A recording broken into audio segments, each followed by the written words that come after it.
Hi, this is Gary with MACMOST.com. Here are some custom keyboard shortcut tricks for your Mac.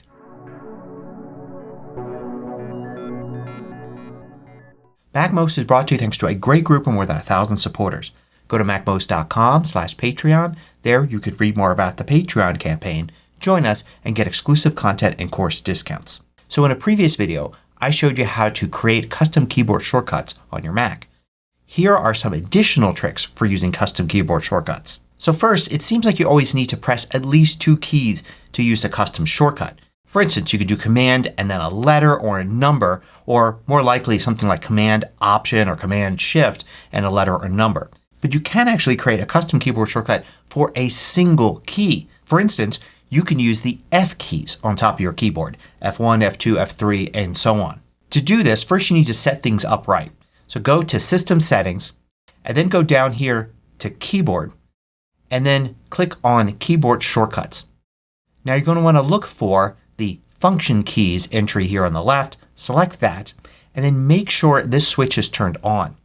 This will allow those keys to be used as traditional F1, F2, and F3 keys rather than being used to control special features like screen brightness, volume, playback controls, and things like that. If you have this on, to access those special features you need to hold the FN or globe key and press one of these F keys to do it. So with this turned on, let's go to App Shortcuts here and add a custom shortcut.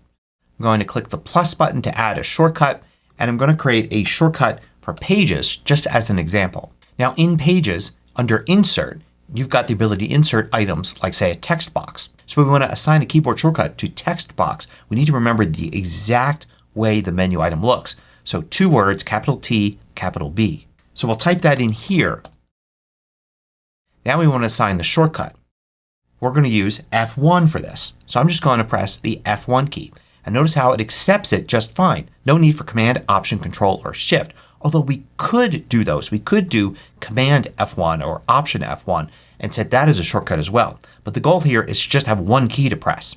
So with that set to F1, now we could see the shortcut here. And when we switch to Pages, we look under Insert and we see Text Box is set to F1. So now anytime we want to create a text box we can just press F1 on the keyboard and it creates the box. If it doesn't work for you right away, try quitting and restarting Pages after you create the keyboard shortcut. That shouldn't be needed, but unfortunately sometimes you've got to do it. So now you have 12 customizable keys on your keyboard. You can set custom shortcuts to those and you don't have to press any other key. If you have an extended keyboard it goes all the way up to F19. You've got even more. Now if you have an extended keyboard you've also got a numeric keypad on the right.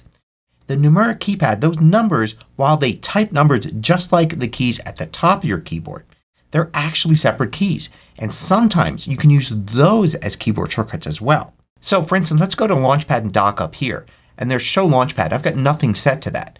If I turn that on and I double click here so I can enter in a key, I can use the numeric keypad on my extended keyboard to just put, say, the number 1. Now I should be able to use Launchpad by just pressing that key. And indeed if I try, it works.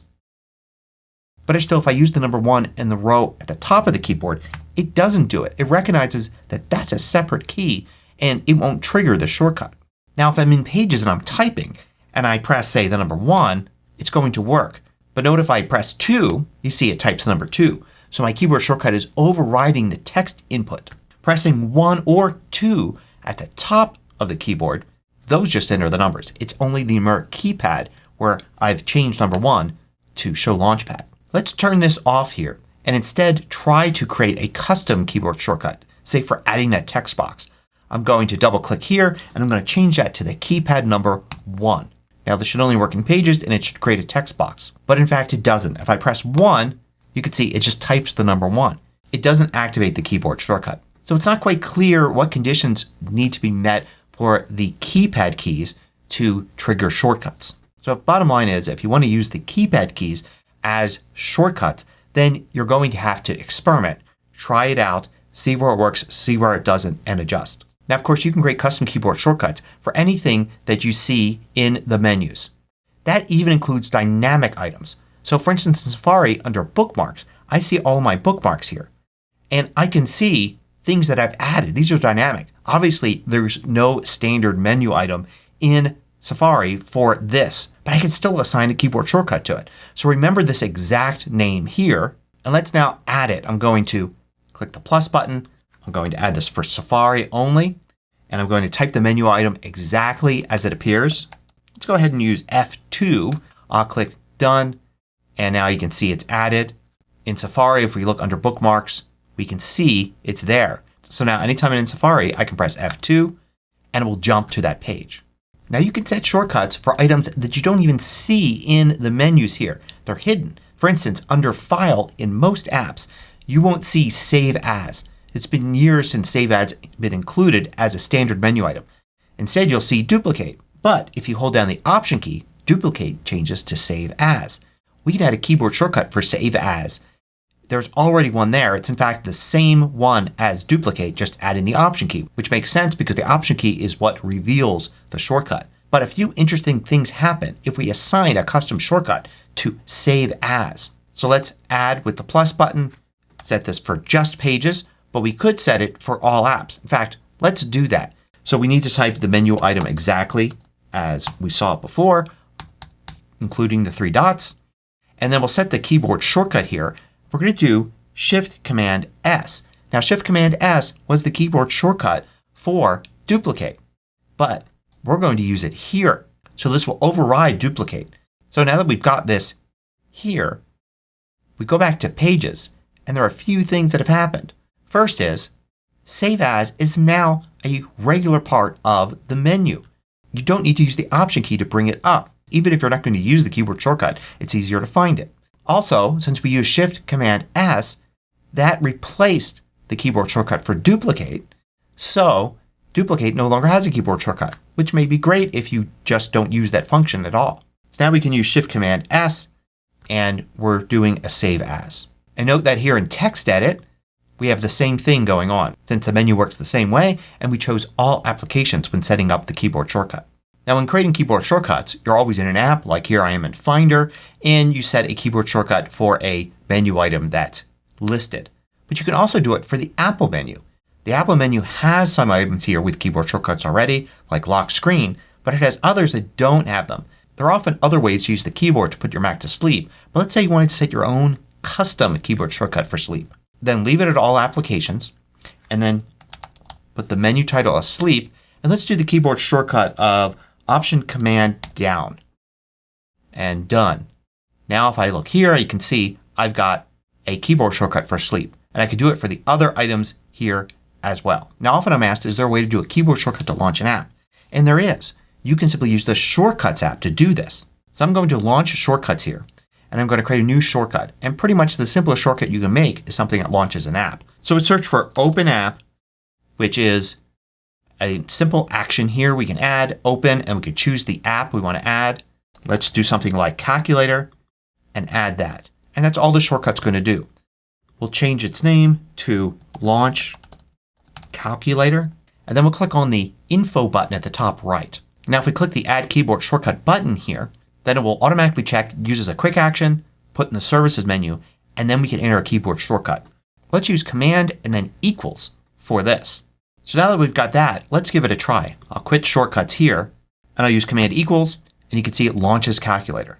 And of course this opens up the door for using keyboard shortcuts to launch any shortcut, not just a simple one that launches an app. Now another thing I'm often asked about is there a way to trigger the context menu with a keyboard shortcut? You usually bring up the context menu by using Control click or 2-finger click on a trackpad, right click on a mouse, and it will bring up the context menu. Now by its nature the context menu needs context. So you can't just bring it up as a keyboard shortcut because you have to actually click on something to show that that's the item you want to act on. However, sometimes it would be nice to actually use something in the context menu for an item that's already selected. For instance, this image here is selected. Could I bring up the context menu with a keyboard shortcut? The answer unfortunately is no. But there are other ways to do pretty much the same thing. You just have to look at what you want to accomplish with the context menu. For instance here, maybe what I want to accomplish is to go to Open With and then choose Pixelmator Pro and open that image with Pixelmator Pro. It would be nice to have a keyboard shortcut for that. And in fact you can. The key to doing that is realizing that almost everything in the context menu here is also available in the regular menu. So for instance, here's like rename, duplicate, make alias, quick look, open, and open with. If I have this selected and I go to File, I can see all those same things. There's rename, there's duplicate, there's quick look, and there's also open with. And under open with, there's Pixelmator Pro .app. This is a menu item. I can assign a keyboard shortcut to this.